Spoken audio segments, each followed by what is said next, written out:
Well, guess what, folks? It's Friday. It's a little after noon Mountain Time. It's a little after 11 Pacific Time. It's all up. It's all soldered.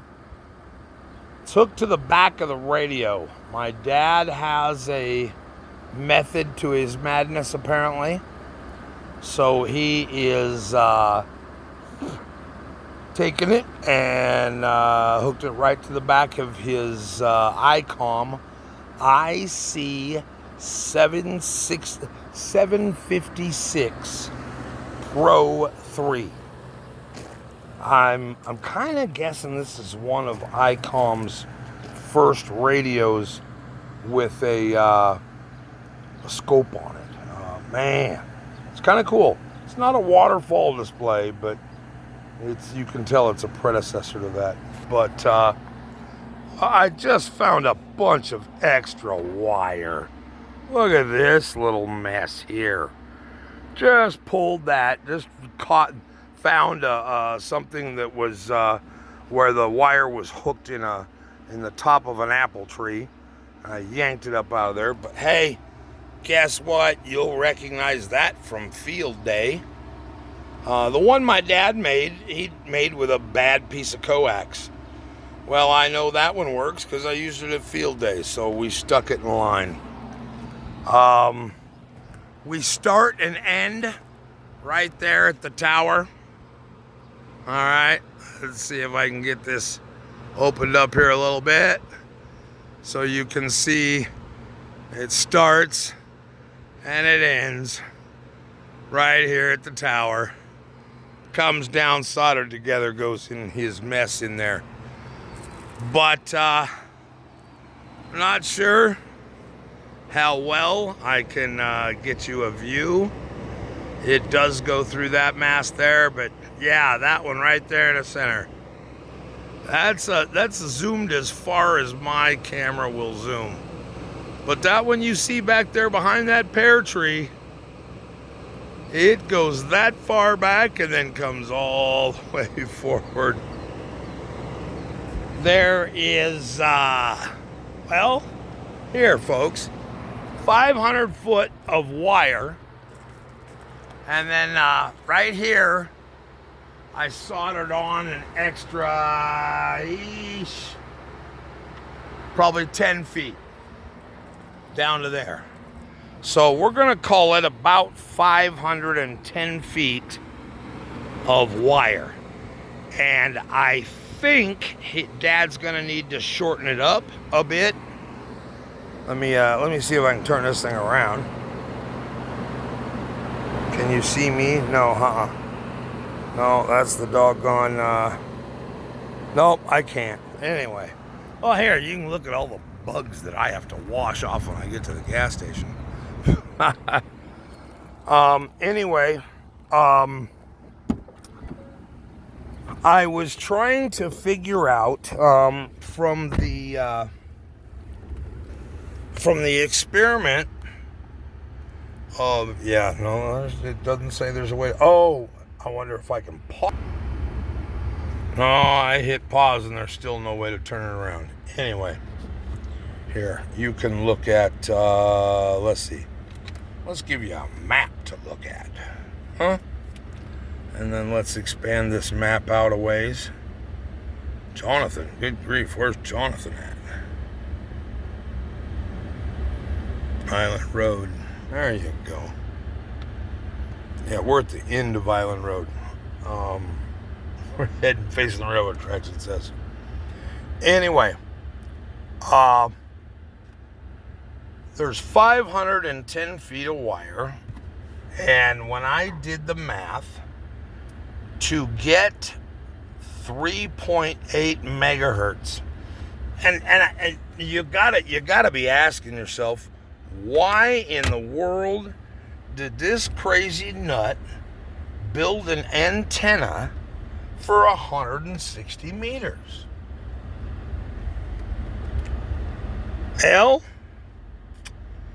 let me put it this way, and a bunch of you, Hal, ZZB, and a bunch of others A bunch of you guys that have been around for a while and been doing this for a while are going to think I'm just crazy as a loon.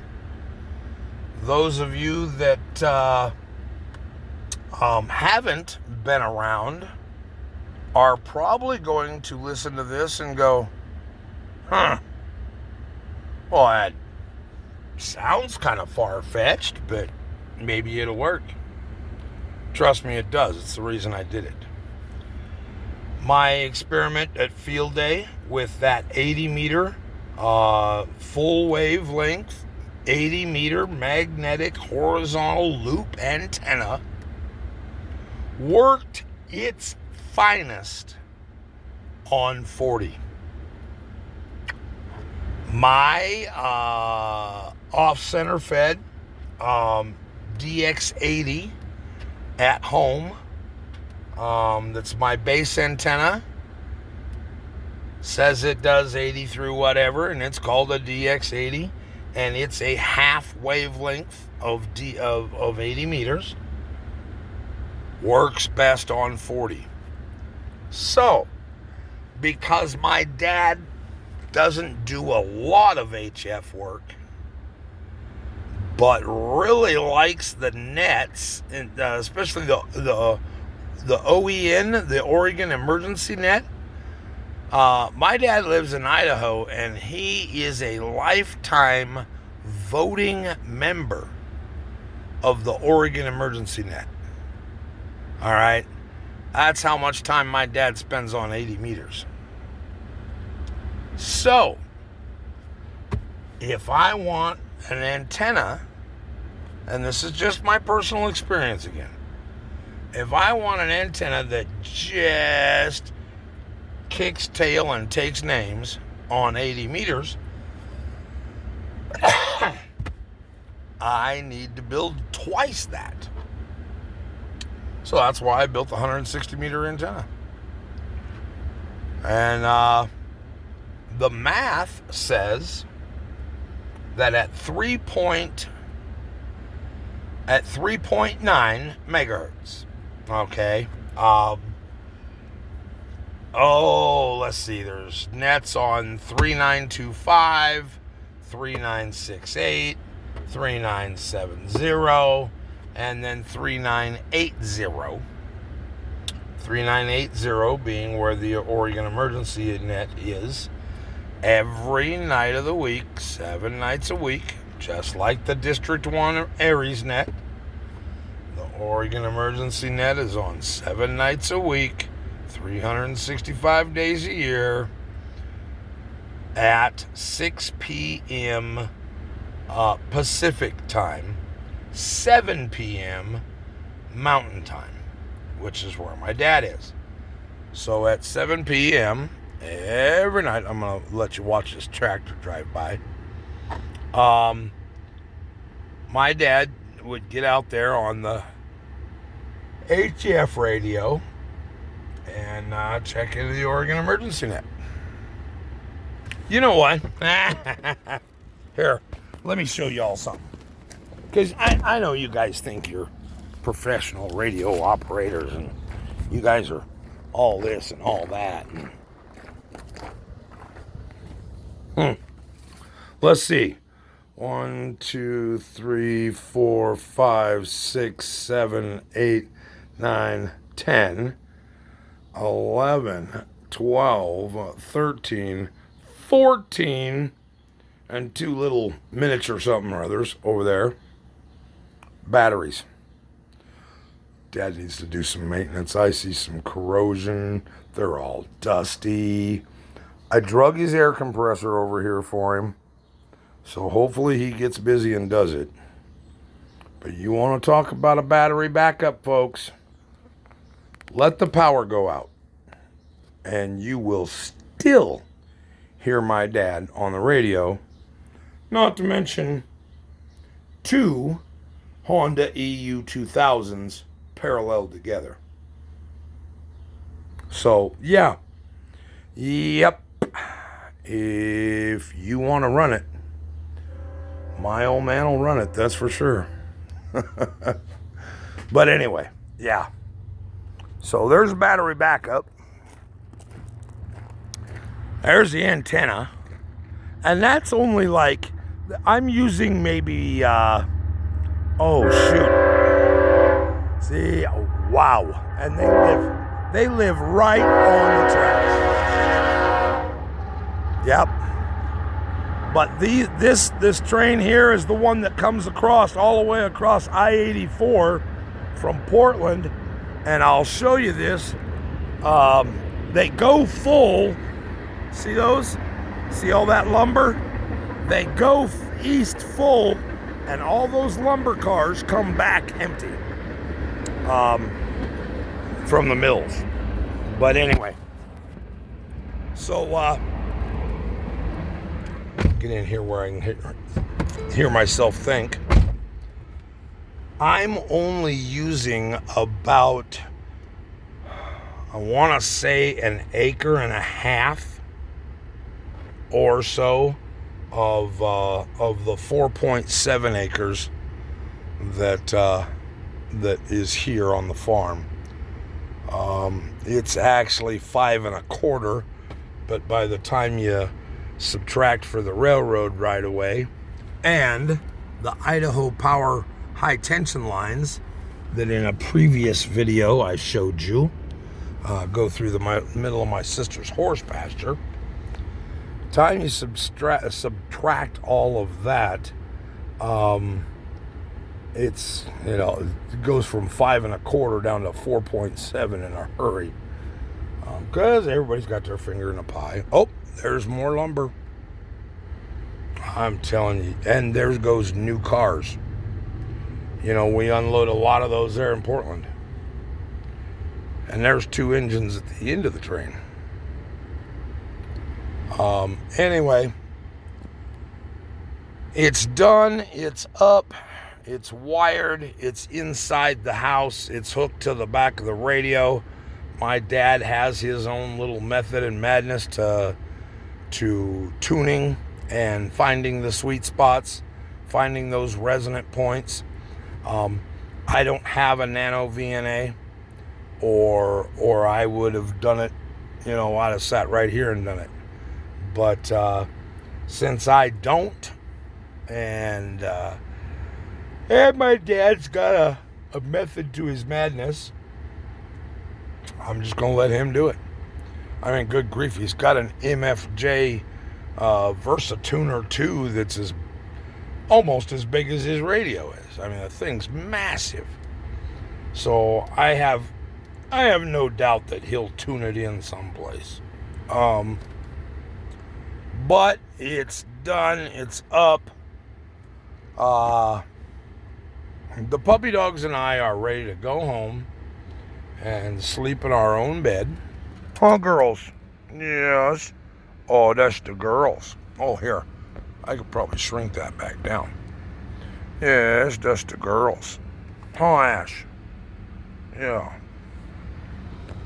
So, yeah, we're ready to, I'm ready for some cooler weather. That thing says it's 65 degrees. That's because I haven't started and ran my truck since, about 5:30 this morning. We are going to take off and run down to a fire that I filmed on Tuesday night. I turned back around and came back to Weiser. There was a fire, probably fireworks related fire. Anyway, we're going to run down there and check that out and get some after pictures for my video, my during video. We're going to get some after pictures. Then we're going to come back. We're going to get on the freeway. So, Portland, lock up your daughters. Here we come. Anyway, it's been a fun week. I got to get my mind off of just how screwed up this world is sometimes, and all the stuff in Portland, in Portlandia. I got to come over here where It's a little more lax, a little slower pace of life. Got to go kayaking. Built an antenna. Talked on the radio. Participated in the outdoors net. Moderated, you could say, the outdoors net via Echolink. Thank you, Amateur Radio Relay Group. Oh my goodness. Kevin and Dale and all the guys there at the K7R RPT system. Oh my goodness. Thank you. Thank you for picking me up, picking up the outdoors net, being able to sit in Idaho in the middle of a great big antenna project and do the net was, oh man. I love it. Oh goodness, I'm yawning though. We may end up stopping someplace and taking a nap. But yes, sir, I'm going to get out. I'm going to open that gate. We're going to drive on through. We're going to hit the road. I used to live here in Idaho. So it feels like I'm home, but yet it feels like I'm leaving home at the same time. Little weird, but anyway, we're going to make it happen. I appreciate all of you that support the outdoors net and participate in it. All the people on social media, we've got a pretty decent following on Instagram, TikTok, rattly old gate, Instagram, TikTok, Facebook, all the social media peeps out there. There's Picasso right there. Can I get a picture of Picasso? There he is. His name is Picasso because why? There's your trivia question. Why is that horse's name Picasso? Can you guess? It's a little tongue-in-cheek, little irony. Oh, there he is. Kind of a pun, if you pardon the pun, P-U. Yeah. Why is his name Picasso? Anyway, let's go ahead and get on through it. So, yes, it's been a good week. I sure know how my mom and dad lost so much weight. My dad don't feed nobody anything. Been starving all week long, but it's probably good for me too, so. Anyway, as I close this gate, I am going to close up this video and close up this amateur radio project. And I wish you all a fantastic day. And stay safe out there. And like I've done for the last week, boy, if you still got family, you better call them up and tell them you love them. Because we aren't going to have them forever. One last survey of the antenna farm here at Rancho Burrito. Okay, yeah. Oh, can you see the ladder line there? The feed line going over to an end fed there. Oh, good grief. We got them coming out our ears, don't we? Take care, everybody. Have a fantastic day. Glenn, WA7FSH. Ready to drive.